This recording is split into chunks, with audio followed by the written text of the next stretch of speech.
Au nom du Père et du Fils et du Saint-Esprit. Amen. Esprit de lumière, Esprit créateur, restaure en nous la joie, le feu, l'espérance.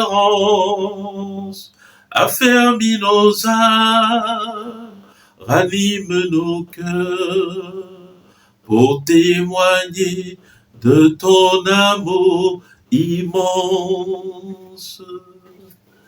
Évangile de Jésus-Christ selon saint Luc. En ce temps-là, comme Jésus avait expulsé un démon, certains dirent, c'est par Béelzéboul, le chef des démons, qu'il expulse les démons. D'autres, pour le mettre à l'épreuve, cherchaient à obtenir de lui un signe venant du ciel. Jésus, connaissant leurs pensées, leur dit, tout royaume divisé contre lui-même devient désert. Ces maisons s'écroulent les unes sur les autres. Si Satan lui aussi est divisé contre lui-même, comment son royaume tiendra-t-il? Vous dites en effet que c'est par Béelzéboul que j'expulse les démons. Mais si c'est par Béelzéboul que moi je les expulse, vos disciples, par qui les expulsent-ils? Dès lors, ils se feront eux-mêmes vos juges.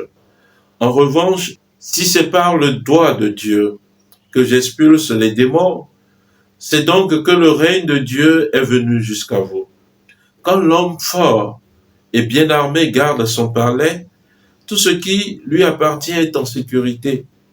Mais si un plus fort survient et triomphe de lui, il lui enlève son armement auquel il se fiait, et il distribue tout ce dont il l'a dépouillé.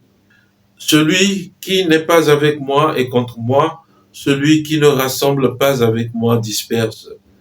Quand l'esprit impur est sorti de l'homme, il parcourt les lieux arides en cherchant où se reposer. Et il ne trouve pas. Alors il se dit, je vais retourner dans ma maison d'où je suis sorti. En arrivant, il la trouve balayée et bien rangée.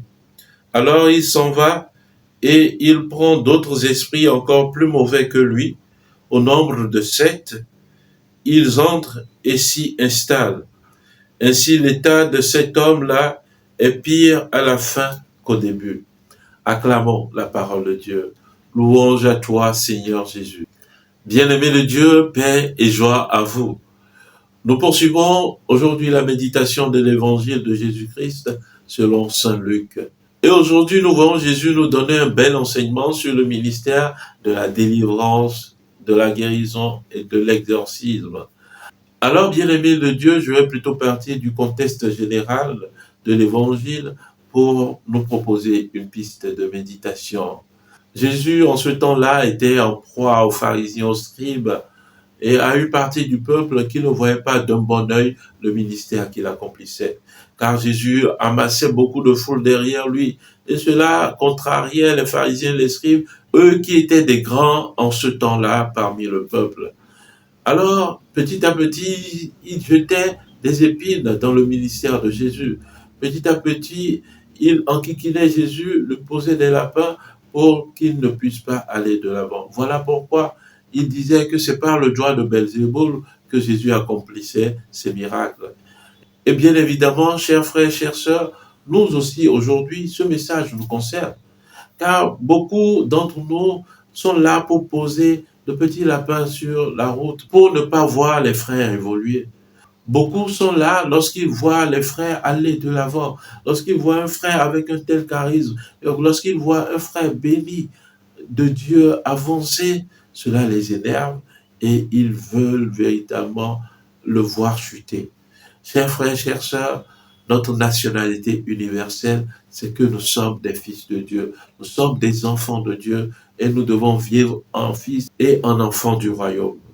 Alors, bien-aimés, il nous faut véritablement prier pour que le Seigneur purifie notre regard. Le Seigneur nous donne un regard comme le sien. Que le Seigneur véritablement enlève les écailles de nos yeux. Que nous puissions voir en le frère qui est devant nous un homme capable de bien, un homme capable de Dieu. Car Dieu dépose une semence de bien en tout un chacun de nous. Et l'effort de ce jour, le voici, que nous puissions voir autour de nous, dans nos familles, dans notre entreprise, au milieu de nos clients, dans nos lieux de commerce, que nous puissions voir dans chacun de nous une marque de bien. Même dans celui que je pense qu'il n'est pas digne de Dieu, qu'il a une vie de péché, qu'il est méchant, que je puisse voir véritablement Dieu à l'œuvre dans la vie de ce frère également. Cela nous aidera tant soit peu à purifier nos regards. Que le Seigneur, par l'action de son Esprit Saint, nous y aide véritablement. Amen. Et deuxième enseignement, et deuxième effort de la journée, c'est que essayons de booster nos frères qui sont déjà en train de faire quelque chose de bien.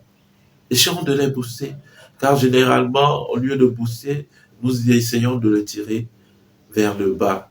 Essayons plutôt de booster ces frères, ces sœurs qui font quelque chose de bien pour la gloire de Dieu. Prions le Seigneur. Dieu éternel et tout-puissant, source et providence de tout homme. Toi qui as répandu ton Esprit Saint sur l'univers pour que nos cœurs soient inondés de ton amour, nous te prions humblement ce matin de faire descendre encore ton Esprit Saint sur nous, qu'il purifie nos regards, qu'il nous aide à voir dans le frère, dans la sœur, un homme de bien, un homme capable de bien, et qu'il nous aide véritablement à booster nos frères dans tout ce qu'ils entreprennent pour la gloire de Dieu, que nous soyons de véritables disciples du Seigneur, des enfants de lumière, des enfants du royaume, afin de profiter en tout temps et en tout lieu des fruits de ce royaume. Nous te le demandons par Jésus-Christ, ton Fils, notre Seigneur, qui vient et règne avec toi dans l'unité du Saint-Esprit, Dieu, pour les siècles des siècles. Amen. Et que Dieu Tout-Puissant vous bénisse, le Père et le Fils et le Saint-Esprit. Amen. Excellente journée de prière et de travail. Que les bontés de Dieu sans cesse vous accompagnent. Communion de prière.